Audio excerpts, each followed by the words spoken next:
오늘 말씀해 적은 건 그 밭과 거기에 속한 굴입니다. 막벨라 굴을 이야기합니다. 그 밭과 거기에 속한 굴. 창세기 23장 1절에서 20절까지입니다. 그 밭과 거기에 속한 굴. 창세기 23장 1절에서 20절까지. 자, 다 함께 봉독하도록 하겠습니다. 시작. 사라가 127세를 살았으니 이것이 곧 사라가 누린 횟수라. 사라가 가나안 땅 헤브론 곧 기럇 아르바에서 죽으면 아브라함이 들어가서 사라를 위하여 슬퍼하며 애통하다가 그 시신 앞에서 일어나 나가서 헷 족속에게 말하여 이르되 나는 당신들 중에 나그네여 거류하는 자이니 당신들 중에서 내게 매장할 소유지를 주어 내가 나의 죽은 자를 내 앞에서 내어다가 잠사게 하시오.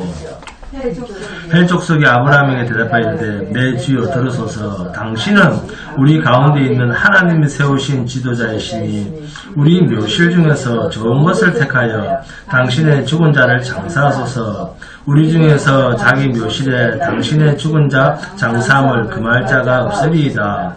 아브라함이 일어나 그 땅 주민 헷 족속을 향하여 몸을 굽히고 그들에게 말하여 이르되 나로 나의 죽은 자를 내 앞에서 내어다가 장사하게 하는 일이 당신들의 뜻일진데 내 말을 듣고 나를 위하여 소아대 아들 에브론에게 구하여 그가 그의 반머리에 있는 그의 막벨라 굴을 내게 주도록 하되 충분한 대가를 받고 그 굴을 내게 주어 당신들 중에서 매장할 소유주가 되게 하기를 원하노라 하며 헤브론이 헷 족속 중에 앉아있더니 그가 헷 족속 그 성문에 들어온 자기 모든 자가 듣는 데서 아브라함에게 대답하여 이르되 내 주여 그리 마시고 내 말을 들으소서. 내가 그 밭을 당신에게 드리고 그 속의 굴도 내가 당신에게 드리되 내가 내 동족 앞에서 당신에게 드려오니 당신의 죽은 자를 장사하소서. 아브라함이 이에 그 땅의 백성 앞에서 몸을 굽히고 그 땅의 백성이 듣는 데서 에브론에게 말하여 이르되 당신이 합당히 여기면 청하건대 내 말을 들으시오. 내가 그 밭값을 당신에게 주리니 당신은 내게서 받으시오. 내가 나의 죽은 자를 거기 장사하겠노라. 에브론이 아브라함에게 대답하여 이르되 내 주여 내 말을 들으소서. 땅값은 은 400세겔이나 그것이 나와 당신 사이에 무슨 문제가 되리까. 당신의 죽은 자를 장사하소서. 아브라함이 에브론의 말을 따라 에브론이 헷 족속이 듣는 데서 말한 대로 상인이 통용하는 은 400세겔을 달아 에브론에게 주었더니 마므레 막벨라에 있는 에브론의 땅 곧 그 밭과 거기에 속한 굴과 그 밭과 그 주위에 둘린 모든 나무가 성문에 들어온 모든 헷 족속이 보는 데서 아브라함의 소유로 확정된지라. 그 후에 아브라함이 그 안에 사라를 가나안 땅 마므레아 막벨라 밭 굴에 장사하였더라. 마므레는 곧 헤브론이라. 이와 같이 그 밭과 거기에 속한 굴이 헷 족속으로부터 아브라함이 매장할 소유지로 확정되었더라. 이렇게 공짜로 준다는 데도 자꾸 마다하죠. 예? 공짜로 주겠다. 공짜로 주겠다는데도 마다합니다. 창세기부터 요한계시록까지 성경 몇 권? 66권. 그렇죠. 66권 가운데 여자가 죽었는데 몇 살을 살고 죽었더라 라는 이런 표현은 아브라함의 아내 사라의 죽음 외에 다른 데는 없습니다. 사라는 127년을 살다가 하나님의 나라로 갔습니다. 그러면 왜 여인 사라의 죽음을 창세기에 담았을까요? 본문 1절입니다. 사라가 127세를 살았으니 이것이 곧 사라가 누린 횟수라 그러죠. 성경은 왜 사라의 나이를 적었을까? 사라가 이삭을 몇 살에 낳았죠? 90세에 나왔습니다. 서인이 근사님이 없는 빈자리를 채우시기 바랍니다. 90세에 나왔습니다. 이 말은 90세가 될 때까지 사라는 아이를 낳은 적이 있다 없다? 없습니다. 자, 그러면 안 낳았습니까? 못 낳았습니까? 못 낳았습니다. 자, 아기를 낳고 싶어도 잉태가 되지 않는 여자였습니다. 그런데 90살에 아기를 낳았습니다. 그래서 본문 1절에 사라가 127세를 살았으니 이것이 곧 사라가 누린 횟수라. 이렇게 본문이 끝나면 이렇게 본문이 끝나면 되는데 사라가 이삭을 낳고 몇 년을 더 살았습니까? 그렇죠. 무려 37년을 더 살았습니다. 그리고 죽었습니다. 그런데 아브라함은 그때 몇 살입니까? 아브라함 100세 때 낳았으니까 127세였나? 아브라함이 10살이 더 많잖아요. 그럼 137세잖아요. 137세인가? 네. 빈자리를 채우시기 바랍니다.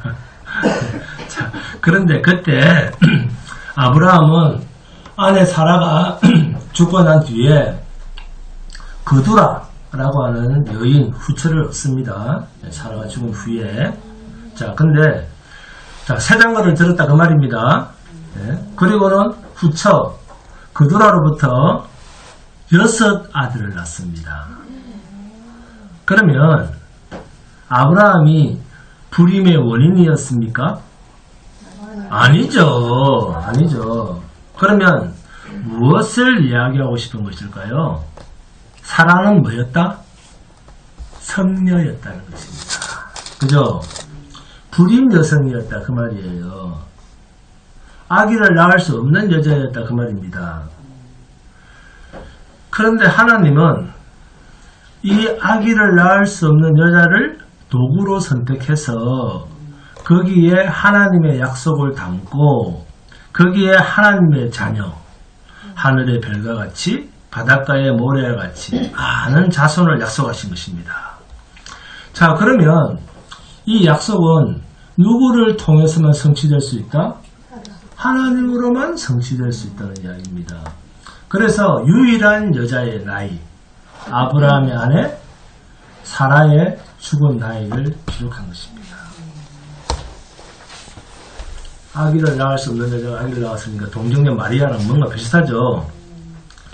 아무런 의미가 없는 것 같아 보여도 사라는 아기를 낳지 못하는 불임 여성이었다는 것을 사라의 죽은 나이 속에 담아둔 거예요. 갈라디아서에서는 이 사라를 그래서 뭐라 부릅니까? 약속의 여자다 그럽니다. 약속 안에 있는 여자라 그랬습니다. 그러면 이 사라의 일생 127년 동안에 여자로서의 사라의 일생은 무엇인가 하는 것입니다. 도대체 어떤 여자의 일생이기에 유일하게 죽을 때 그녀의 나이를 기록하고 있는가? 자, 또 하나 질문이 있습니다. 사라가 죽었는데 그 남편 아브라함이 죽은 아내를 묻을 묘지를 구하죠. 아브라함이 몇 살요? 지금? 아브라함의 나이가 137세인데 자, 이상하지 않습니까? 137년을 살았는데 아내 한 명을 묻을 땅 한 평이 없습니다. 땅 하나가 없어요. 그죠? 그 땅에 그렇게 오래 살았는데 여기 가나안 땅에 온 지도 몇십 년이 되었습니다. 그런데도 땅 한 평이 없습니다. 가난하다 그게 아니에요. 왜 그럴까요? 아브라함이 말을 합니다. 직접 본문 3절 4절입니다. 그 시신 앞에서 일어나 나가서 헷 족속에게 말하여 이르되 나는 당신들 중에 뭐요? 나그네요. 거류하는 자이니 일어나 나가서 헷 족속에게 그죠? 예? 나는 당신들 중에서 나그네여 거류하는 자이니 당신들 중에서 내게 매장할 소유지를 주어 내가 나의 죽은 자를 내 앞에서 내어다가 장사하게 하시오. 나는 당신들 중에 나그네여 거류하는 자이니 사라가 죽을 때까지 땅 한 조각이라도 자기의 소유로 삼은 적이 없다 그 말이에요. 아브라함은. 자, 그랬으면 아브라함도 그렇게 살았고 자기 아내 사라가 죽어도 땅이 없는 채로 살다가 죽으면 되잖아요. 그리고 헷 족속이 이렇게 말을 합니다. 본문 5절 6절입니다. 헷 족속이 아브라함에게 대답하여 이르되 내 주여 들으소서. 당신은 우리 가운데 있는 하나님이 세우신 지도자이시니 우리 묘실 중에서 좋은 것을 택하여 당신의 죽은 자를 장사하소서. 우리 중에서 자기 묘실에 당신의 죽은 자 장사함을 금할 자가 없으리이다. 우리 중에서 당신을 막을 사람이 없다. 다 찬성한다. 당신은 우리 가운데 있는 하나님이 세우신 지도자이시니 우리 묘실 중에서 좋은 것을 택하여 당신의 죽은 자를 장사하소서. 그럽니다. 그런데도 아브라함은 본문 9절 보세요. 그가 그의 밭무리에 있는 그의 막벨라 굴을 내게 주도록 하되 충분한 대가를 받고 그 굴을 내게 주어 당신들 중에서 매장할 소유주가 되게 하기를 원하노라 하며 막벨라 굴을 내게 주도록 하되 충분한 넉넉한 대가를 받고 그 굴을 내게 주어 당신들 중에서 매장할 소유주가 되게 하기를 원하노라. 응? 헷 족속 사람들은 공짜로 줄게요. 그럽니다. 우리 같으면 받는다 안 받는다? 받는다. 할렐루야. 바로 이 할렐루야 붙입니다. 여기다가. 네. 그런데 공짜로 매장지를 주겠다는데 네? 기어코 아브라함은 은 400세겔의 돈을 주고 그 막벨라 굴을 삽니다. 본문 15절에 나오죠. 내 주여 내 말을 들으소서. 땅값은 은 400세겔이나 그것이 나와 당신 사이에 무슨 문제가 되리까. 당신의 죽은 자를 장사하소서. 헷 족속이 말려도 아브라함은 합법적으로 은 400세겔을 주고 그 막벨라 굴을 삽니다. 여러분, 사라의 127년의 인생은 아브라함과 함께한 인생이죠. 그죠?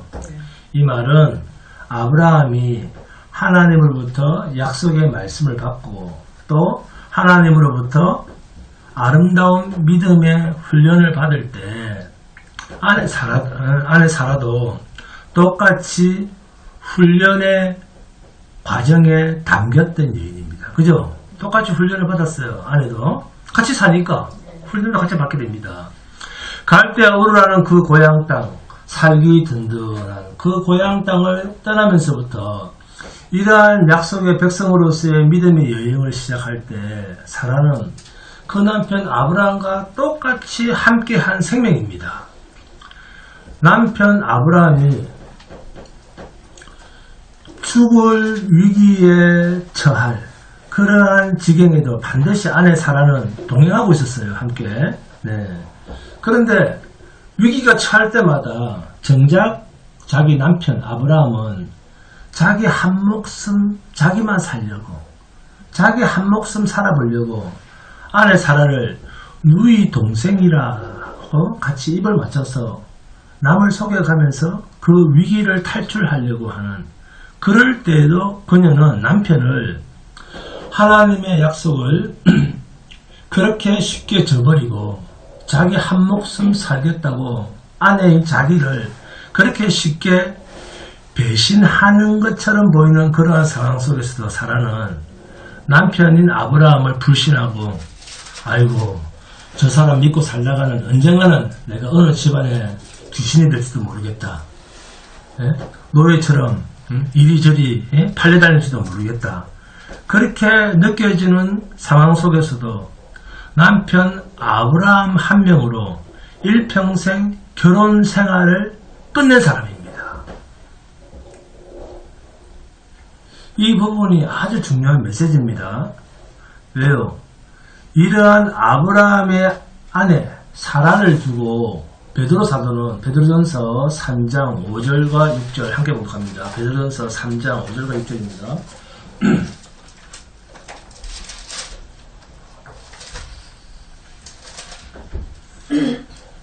만약 내 남편이 아브라함 같다 그러면은 이혼한다 안 한다? 도망간다 안 간다? 한다. 쉽게 갖다 버린다. 네. 베드로전서 3장 5절 6절입니다. 시작. 전에 하나님께 소망을 두었던 거룩한 부녀들도 이와 같이 자기 남편에게 순종함으로 자기를 단장하였나니 사라가 아브라함을 주라 칭하여 순종함 같이 너희는 선을 행하고 아무 두려운 일에도 놀라지 아니하면 그의 딸이 된 것이니라 하면 자기 한 목숨 살려고 여러 번, 한 번도 아니에요. 여러 번 자신을 버린 그 아브라함 남편을 뭐라고 부릅니까? 주라고 부릅니다. 주라고, 나의 주라고. 그러면서 나는 종이니 그가 나를 마음대로 할 수 있다. 이렇게 사라가 아브라함을 주라 칭하여 순종한 것 같이 사라가 남편을 어떤 존재로 생각하고 있죠? 주인으로 자신을 종으로 생각했다는 거예요. 남편 같지도 않은 남편입니다. 남편 같지도 않은 남편 같지도 않은 남편. 자기를 위해서 자신을 쉽게 팔아먹는 그런 남편을 뭐라? 주라. 주인이다. 이 사라의 아름다운 모습을 자기 남편에 대한 지극정성, 자기의 목숨을 걸고 남편을 따랐던 이 사라를 모든 아내들이 남편을 섬기는 무엇으로? 모델로 삼고 있지 않습니까? 성경은. 시대가 변한다고 해서 성경이 변하는 게 아니에요. 베드로전서 3장 봅니다. 베드로전서 3장 1절에서 4절입니다. 베드로전서 3장 1절에서 4절 시작. 아내들아 이와 같이 자기 남편에게 순종하라.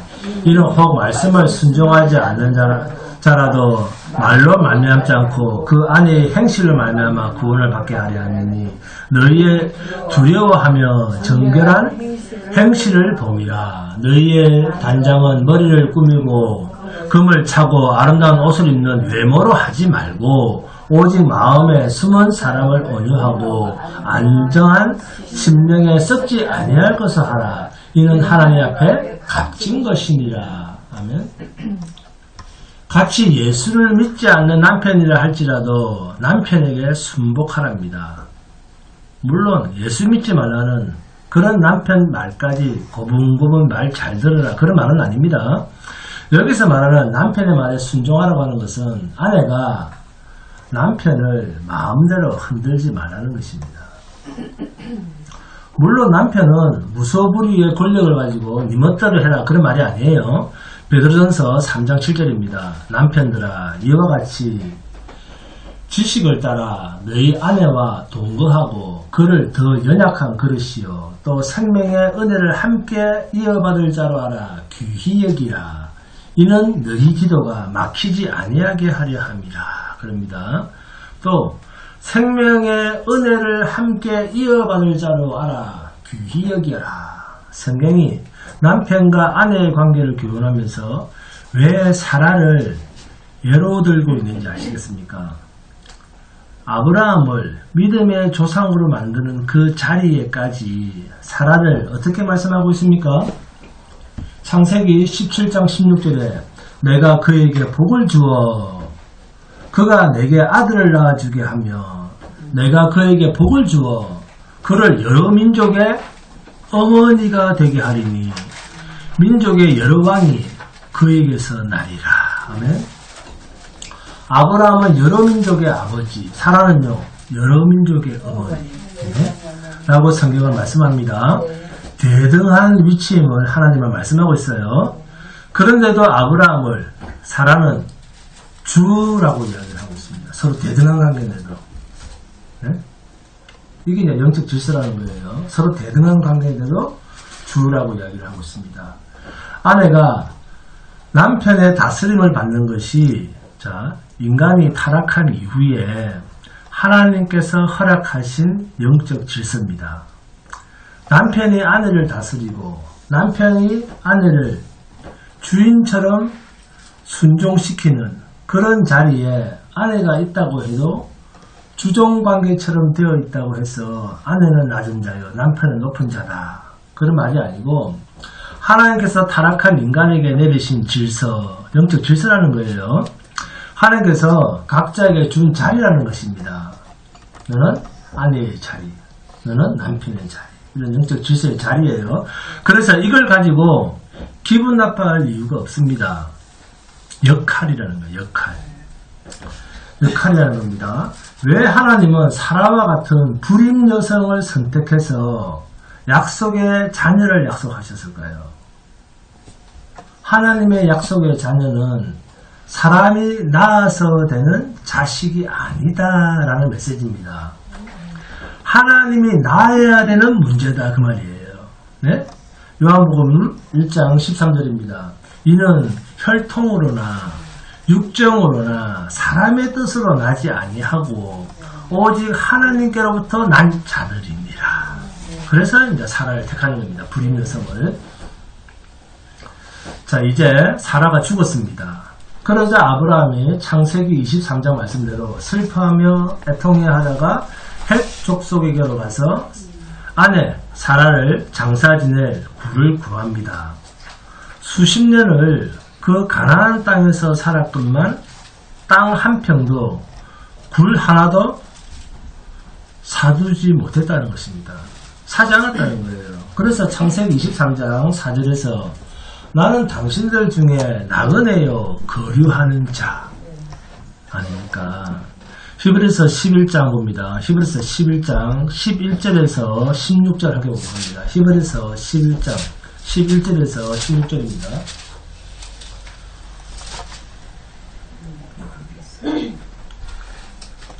히브리서 11장 11절에서 16절 하셨습니까? 시작. 믿음으로 사라 자신도 나이가 많아 간산하였으나 잉태할 수 있는 힘을 얻었으니 이는 약속하신 이를 미쁘신 줄 알았습니다. 이러므로 죽은 자와 같은 한 마음으로 말미암아 하늘의 허다한 별과 또 해변의 무수한 모래와 같이 많은 후손이 생육하였느니라. 사라는 자신이 죽은 자와 방불한 자라고 히브리서 기자가 기록하고 있습니다. 13절 시작. 이 사람들은 다 믿음을 따라 죽었으며 약속을 받지 못하였으되 그것들을 멀리서 보고 환영하며 또 땅에서는 외국인과 나그네임을 증언하였으니 그들이 이같이 말하는 것은 자기들이 본향 찾는 자임을 나타냅니다. 그들이 나온 바 본향을 생각하였더라면 돌아갈 기회가 있었으려니와 그들이 이제는 더 나은 본향을 사모하니 곧 하늘에 있는 것이라. 이러므로 하나님이 그들의 하나님이라 일컬음을 받으시면 부끄러워하지 아니하시고 그들을 위하여 한 성을 예비하셨느니라. 아멘. 그래서 성도는 땅에서 나그네로 살아갈 수밖에 없습니다. 나그네. 왜? 하늘이 내 본향이라는 거예요. 다시는 돌아오지 않는 이곳에, 영원히 살지 못하는 이곳에 내 거리지를 둘 수가 없다는 거죠. 나그네. 하늘을 내 본향으로 사모하며 사는 자. 이 세상은 그냥 지나가는 인생점으로 여기고 사는 사람들. 이걸 나그네라고 합니다. 그런데 사라가 이제는 이 나그네 삶을 정리하고 있습니다. 그러면 끝 아닙니까? 죽으면 끝이잖아요. 그런데 막벨라 굴을 장지로 삼는 이런 모습을 보고 기독교의 무슨 문화? 매장 문화가 힘을 얻는 것 같습니다. 그래서 묻는 거예요. 네, 이걸 보고 화장장 보내면 안 되는구나. 묻어야 되는구나. 이걸 보고 그래서 기독교인은 화장하면 안 됩니다. 매장해야 됩니다. 그렇게 생각하시면 안 됩니다. 화장을 하든 매장을 하든 하나님 앞에서는 아무런 의미도 없고 상관도 없습니다. 사라의 시신을 매장하는 무덤을 사는 문제는 사람들이 본문을 문자적으로 읽고 우리도 매장해야 됩니다. 그런 말하고는 전혀 상관이 없는 계시적 의미가 있어요. 아주 중요한 하나님의 계시를 담고 있는 사건입니다. 아브라함이 헷 족속에게서 땅을 어느 정도 삽니까? 아주 적은 땅을 삽니다. 아브라함이 자기의 아내 사라가 죽자 그 사라의 시신을 장사 지낼 무덤을 돈을 주고 사는 이유는 하나님의 약속을 믿는 그 믿음으로 사는 거예요. 그것을 하나님의 약속의 터전으로 삼는 증표입니다. 증거물입니다. 어떤 증거물이냐? 아브라함이 롯과 헤어질 때 하나님께서 뭐라고 했습니까? 창세기 13장 14절 15절입니다. 롯이 아브라함을 떠난 후에 여호와께서 아브라함에게 이르시되 너는 눈을 들어 너 있는 곳에서 북쪽과 남쪽 그리고 동쪽과 서쪽을 바라보라. 보이는 땅을 내가 너와 내 자손에게 주리니 영원히 이르리라. 이 말했어요.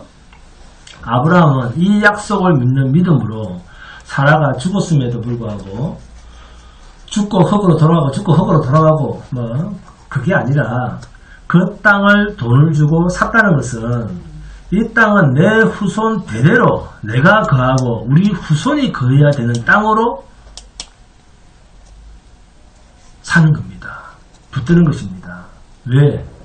하나님의 약속이 성취되어야 할 땅의 시작이기 때문입니다. 영원히 사시는 하나님께서 죽은 나를 뭐할 자? 다시 살려내실 자로서 이 땅을 약속했다는 거예요. 그래서 모세가 하나님 앞에 불려나갈 때 하나님은 모세에게 어떤 하나님으로 당신님을 계시합니까? 아브라함도 살아있고 아브라함이 죽은 지가 한참 됐는데 아브라함도 살아있고 이삭도 살아있고 야곱도 살아있고 나도 살아있고 아브라함이 하나님 이삭이 하나님 야곱이 하나님이 너를 불러서 바로 앞에 세웠다 그렇게 하게 그냥 뜻없이 조상들의 이름을 열거하는 게 아니에요. 살아있다는 거예요. 네? 근데 사람들은 죽었다 생각하는데 하나님은 살아있다는 거예요. 현재 하나님과 함께 살아있는 조상이라고 하는 의미를 담고 영원히 사는 하나님, 영원히 살게 하시는 하나님이라고 하는 의미를 담고 아브라함의 하나님, 이삭의 하나님, 야곱의 하나님이 나를 너 앞에 세웠다, 너희 앞에 세웠다 이렇게 말하라 라고 모세에게 말씀합니다. 죽은 자도 살리시는 하나님, 죽은 자도 살리시는 하나님, 그리고 또 죽이고도 능히 살리시는 하나님, 이 부활신앙이죠.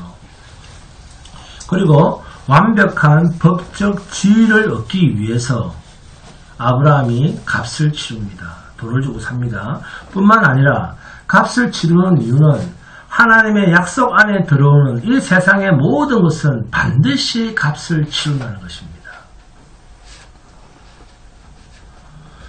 자, 우리가 하나님 나라에 들어가는 것, 우리가 천국에 들어가는 것도 하나님께서 값을 치르신 결과가 아니다. 결과입니다. 하나님께서 값을 치르신 결과예요. 네? 그냥은 안 된다. 내가 값을 치르지 못하면 누군가가 대신 값을 치러야 된다. 이 의미가 막벨라 굴을 사는데 그 의미가 담겨 있습니다. 희생을 치르지 않는 하나님의 약속의 성취는 없습니다. 아브라함은 이렇게 은 400세겔에 구입한 막벨라 굴에 사라를 장사 지냅니다. 네? 이해하셨죠? 그리고 이 일이 자 이제 막벨라 굴을 사서 안에 사라를 거기에 장사를 지내고 그리고 이 막벨라 굴을 산지 400년 뒤에 하늘의 별과 같이 땅의 모래같이 이스라엘 자손이 많아지죠. 네? 그래서 그 400년 뒤에 아브라함의 자손이 애굽 땅에서 돌아오는 거점 가나안 땅으로 돌아오지 않습니까? 네? 장장 400년 후에 이 땅은 그래서 후손들이 뭐랍니까? 가나안 땅을 막 정복하는데 우리는 왜 남의 땅에 들어가느냐 그러는데 남의 땅이 아니라 400년 전에 아브라함이 값을 치른 땅이에요. 그 이스라엘을 샀다는 거예요. 아브라함이. 그래서 그 출애굽한 이스라엘 백성이 이 땅은 아브라함이 땅인데요. 그러면서 들어가는 거예요. 이해하셨습니까? 네. 할렐루야. 여러분 하나님의 약속의 백성의 죽음은 하나님의 약속이라고 하는 이 분명한 안전장치가 없으면 모든 보편적 인간이 겪는 죽음의 슬픔 이 이상을 뛰어넘는 평강이 있습니다. 네? 그래서 아브라함은 자기 아내 사라를 막벨라 굴에 묻고 나중에 자신도 그 굴에 묻힙니다. 똑같이 그 막벨라 굴에 묻혀요. 그리고 훗날에 이삭도 그 막벨라 굴에 묻힙니다. 그리고 리브가도 묻힙니다. 야곱도 묻힙니다. 야곱의 아내 레아도 그곳에 묻힙니다. 그리고 요셉의 시신은요, 출애굽한 이스라엘 백성에 의해서 파묘되어서 가나안 땅에 묻힙니다. 누구에 의해서? 요셉의 아들 에브라임 지파에 소속된 여호수아 장군에 의해서 이스라엘에게 점령되어 분배된 가나안 땅에 에브라임 지파의 땅에 묻힙니다.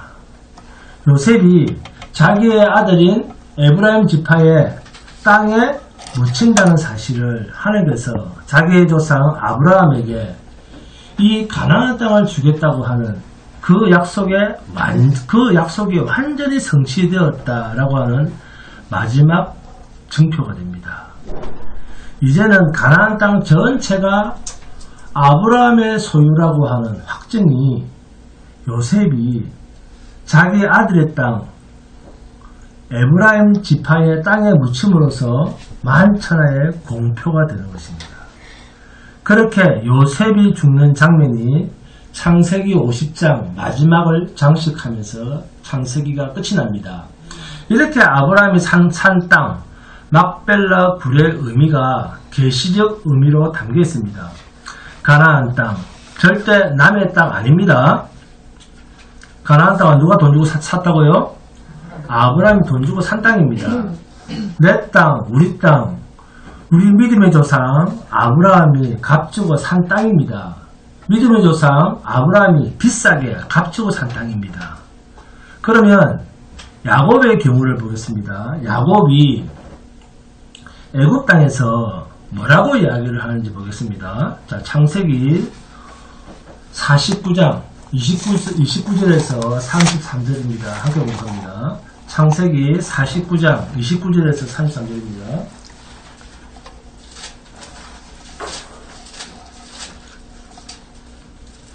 아브라함이 누구를 낳고? 이삭을 낳고, 이삭이 누구를 낳고? 야곱을 낳고, 그죠? 자, 야곱이 어떻게 유언을 하는지 보겠습니다. 29절부터 시작. 그가 그들에게 명하여되 내가 내 조상에게로 돌아가리니 나를 헷 사람 에브론에 밭에 있는 굴에 우리 선조와 함께 장사하라 그러잖아요. 그죠?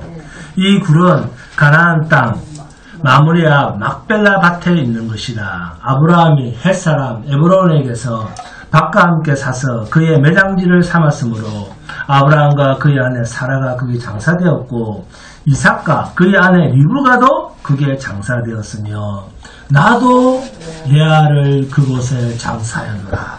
이 밭과 거기 있는 굴은 헷 사람에게서 산 것이니라. 야곱이 아들에게 명하기를 마치고 그 발을 침상에 모으고 숨을 거두니 그의 백성에게로 돌아갔더라. 그죠? 야곱이 할아버지 아브라함이 막벨라 굴을 산 것에 대해서 정확하게 알고 있잖아요. 그죠? 야곱이 그렇게 또 유언을 하고 있습니다. 야곱이 마지막 죽기 직전의 유언이 나를 하나님의 약속의 땅에 묻어달라 그 말이에요. 그죠? 가나안 땅에 묻어달라는 겁니다. 약속의 땅에 묻어달라. 그런데 지금 이 약속은 어디 사고 있습니까? 애굽 땅이죠. 애굽으로 피난왔잖아요. 야곱이. 애굽 땅에서 죽으면서 그 약속을 하고 있습니다. 나를 묻어달라. 애굽 땅 고센 지역에서 야곱의 자기 아들 요셉이, 야곱의 아들 요셉이죠. 그죠? 야곱의 아들이 요셉인데 이 요셉이 애굽에서의 지위가 뭡니까? 총리 대신이잖아요. 총리 대신. 두 번째로 높은 사람이에요. 그 나라에서. 그런데 자기 아들이 출세한 애굽 땅에서 묻히기를 거부하고 자기 조상 할아버지 아브라함이 산 그 막벨라 굴에 나를 묻어달라 그럽니다. 나의 아내 레아도 그곳에 있다. 내 조상들이 묻혀있는 그곳에 나를 묻어달라는 겁니다. 그것도 출세한 자기 아들 요셉이 총리 대신으로 있는 땅에서 이런 요구를 하고 있어요. 네? 근데 총리 대신이었던 그 요셉도 마찬가지입니다. 창세기 50장 봅니다. 이제 마지막 장이죠. 창세기 50장 24절에서 26절입니다. 창세기 50장 24절에서 26절 시작. 요셉이 그의 형제들에게 이르되 나는 죽을 것이나 하나님이 당신들을 돌보시고 당신들을 이 땅에서 인도하여 내사 아브라함과 이삭과 야곱에게 맹세하신 땅에 이르게 하시리라 하고, 네? 요셉이 또 이스라엘 자손에게 맹세시켜 이르기를 하나님이 반드시 당신들을 돌보시리니 당신들은 여기서 내 해골을 내고 올라가겠다 하라 하였더라. 요셉이 110세의 죽음에 그들이 그의 몸에 향제를 넣고 애굽에서 입간하였더라. 이렇게 유언한 후 300년이 흐릅니다. 요셉의 시신은 300년이 지나면 뭐가 됩니까? 미이라가 되죠. 그냥 해골이 되든지. 미이라가 되어서 300년을 애굽에서 무덤 속에 머물러 있다가 하나님께서 약속하신 대로 이스라엘 백성들을 하나님께서 출애굽시킬 때 해골이 되어 있는 요셉의 시신을 그대로 메고 나와서 약속의 땅에 묻지 않습니까?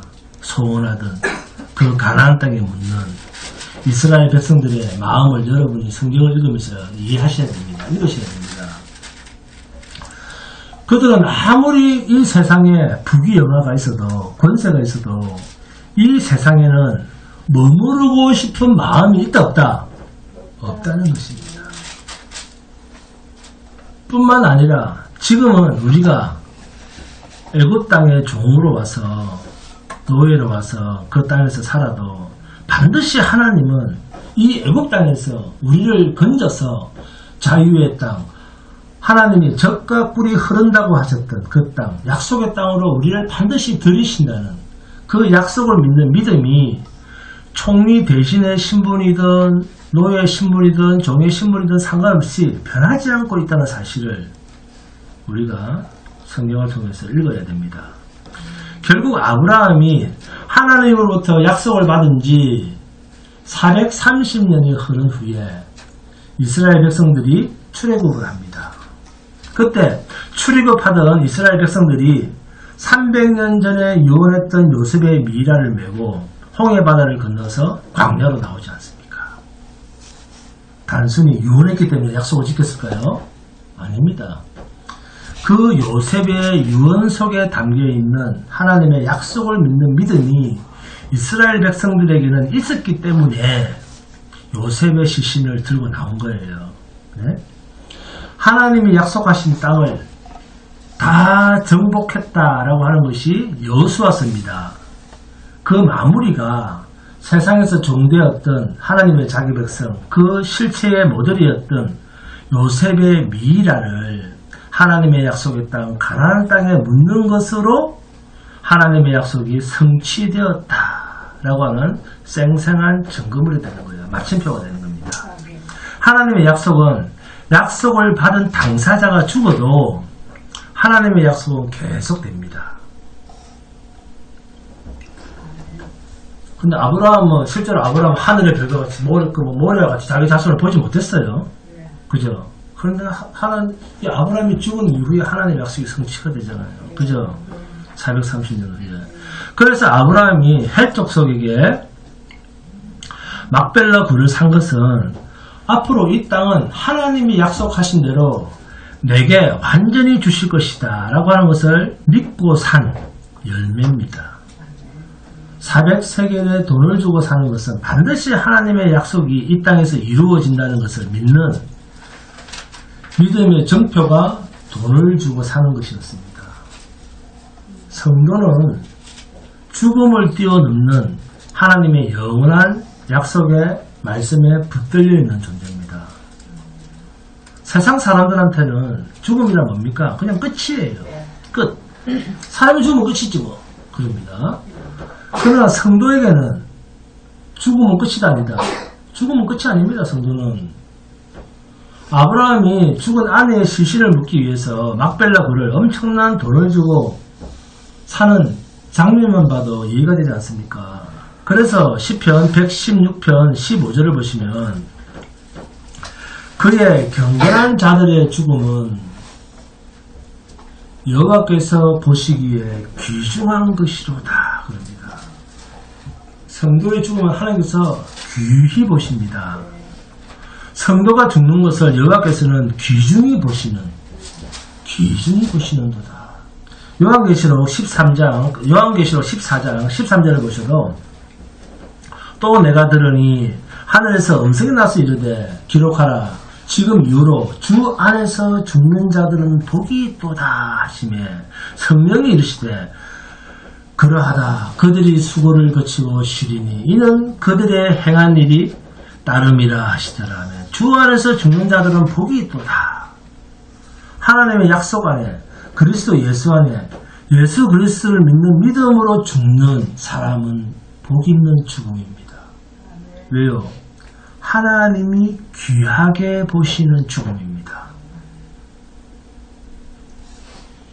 영원한 생명으로 옮겨가는 통로가 죽음입니다. 영원히 죽음이 없는 나라로 옮겨가는 과정, 이게 성도의 죽음입니다. 그래서 성도는 죽음을 슬퍼하는 자가 아닙니다. 죽음이 없이는 하나님의 나라, 그 복의 나라에 들어갈 수가 없습니다. 그래서 예수를 믿지 않는 사람은 죽음을 가장 큰 슬픔으로 여기고 낙담하고 울고 불고 난리를 피웁니다. 그러나 성도는 죽음을 가장 기쁜 나라로 향하는 이사기 때문에 좋은 집으로 이사가는 것보다 더 기쁜 마음으로 찬송하며 보내주는 것입니다. 천국 환송식이라고 그러잖아요. 주 안에 있는 사람, 하나님께서 그 죽음을 귀하게 볼 수 있는 하나님의 약속 안에 있는 백성, 이들이 누굽니까? 저와 여러분입니다. 이러한 저와 여러분은 죽어도 살고 살아도 영원히 사는 백성입니다. 성도의 죽음은 결코 슬픔이 될 수가 없습니다. 우리는 지금 이 고난의 세상에서 하늘나라의 백성으로서의 삶을 사는 훈련을 받고 있습니다. 훈련은 항상 고됩니다. 이 세상 살기가 힘들다고 신자의 눈에 하나님께서 약속하시고 펼쳐내신 그리스도 예수 안에 있는 영원한 생명의 나라가 별거 아닌 것처럼 허술하게 보시면 안 됩니다. 성령 안에서 하나님께서 주시는 거룩한 눈으로 하나님의 일하심을 보시기 바랍니다. 헷 족속은 필요 없는 허무한 땅인 것처럼 아브라함에게 아이고 이런 거 쓸데없는 거 그냥 줄게, 그냥 가져가, 그렇게 이야기를 했지만 정작 아브라함은 그 땅을 많은 돈을 주고 살 만큼 그 땅을 가치 있게 보고 있습니다. 여기 아브라함이 가진 믿음이나 우리가 가진 믿음이나 서로 똑같은 믿음입니다. 히브리서 11장 1절에서 3절입니다. 믿음은 바라는 것들의 실상이요 보이지 않는 것들의 증거니 선지들이 이로써 증거를 얻었느니라. 믿음으로 모든 세계가 하나님의 말씀으로 지어진 줄을 우리가 아나니 보이는 것은 나타난 것으로 말미암아 된 것이 아니니라 하면, 보이는 것은 우리 눈에, 이 육신의 눈에 보이는 것은 있기 때문에 보이는 것이 아니고 하나님의 말씀으로 되어진 것이다, 그 말입니다. 세상을 보는 것이 아니라 세상 그 다음, 죽음 그 다음에 있는 존재, 하나님께서 예비하신 생명의 세계를 바라보고 하나님의 약속을 굳게 믿는 자로서 사는 것이 성도의 세계요, 아브라함과 같은 세계를 사는 자로 사는 믿음의 자세입니다. 막벨라 구례는 신자에게 주어지는 위로와 힘과 소망이 있습니다. 그러면 그것은 과연 뭘까요? 죽은 자가 묻혔는데 무슨 소망이 있어 보입니까? 그런 데 있습니다. 무슨 사람이 죽었는데 무슨 위로가 있어 보입니까? 근데 있습니다.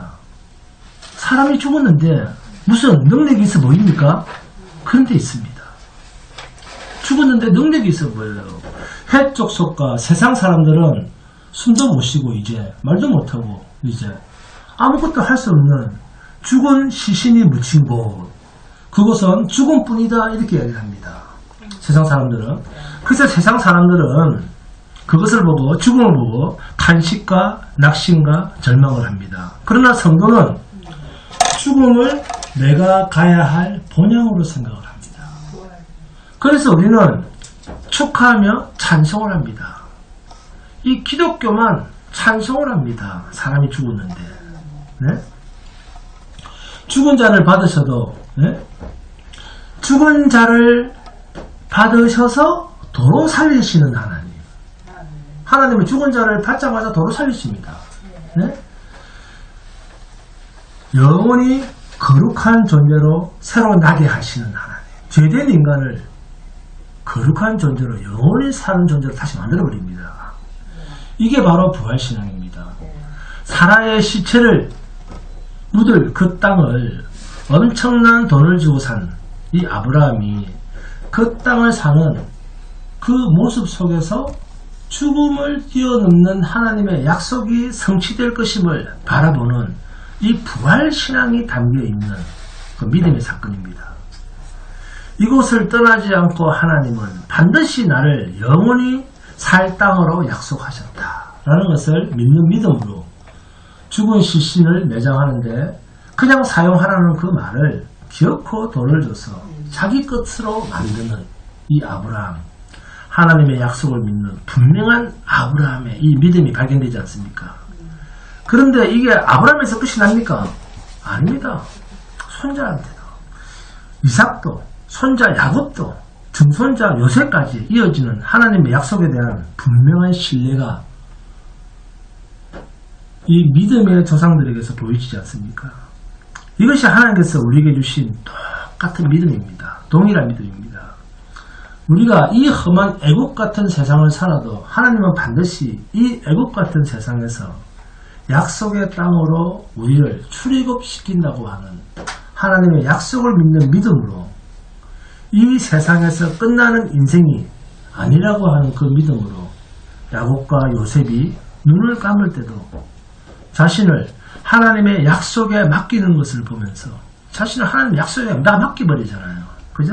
그걸 보면서 우리 또한 하나님께서 약속하신 그 나라에 대한 분명한 믿음으로 우리의 육신, 우리의 인생을 하나님이 약속하신 그 나라로 온전히 묶어두는 우리 인생을 주의 약속에 맡기면 언제 죽어도 하나님의 나라로 나는 가야 된다 라고 해서 밭을 사는 예수 그리스도 안에서 자신이 발견되어져야 한다는 이 분명한 사실만은 잊지 않는 믿음으로 2025년을 사시는, 그리고 2025년 새해를 여는 분명한 하나님의 약속의 말씀이 되시기를 주님의 이름으로 축원드립니다.